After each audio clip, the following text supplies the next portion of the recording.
La Minute Business avec Financial, premier réseau international indépendant d'expertise comptable, d'audit et d'avocats d'affaires. Un peu d'évasion, d'exotisme dans cette nouvelle Minute Business avec 24 News. Bienvenue, des fruits venus d'ailleurs et qui poussent aujourd'hui sur le vieux continent. Vous nous dites tout, Gilles Belaïch. Bonjour Gilles, notre expert. Alors d'abord, un marché du fruit exotique qui connaît ces derniers mois une très nette croissance. Pourquoi ? Oui, alors déjà une explosion depuis ces 10 dernières années. Les gens veulent de plus en plus bénéficier de ces fruits qui ont des saveurs assez extraordinaires et qu'on ne consomme plus uniquement en hiver avec le décalage de saison, mais tout au long de l'année.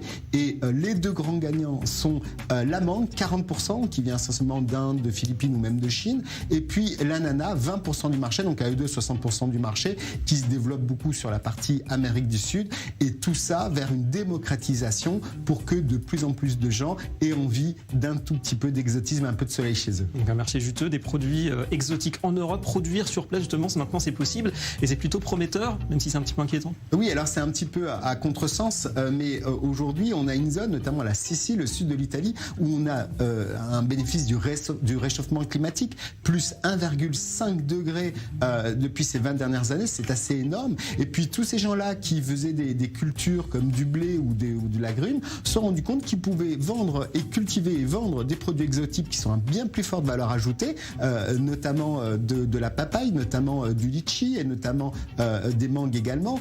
Et ça nous permet d'avoir un marché qui est à proximité de l'Europe. Voilà, des fruits exotiques en Italie pour l'ensemble du marché européen. C'est nouveau. Merci beaucoup Gilles Belaïch. On se retrouve demain pour une nouvelle Minute Business.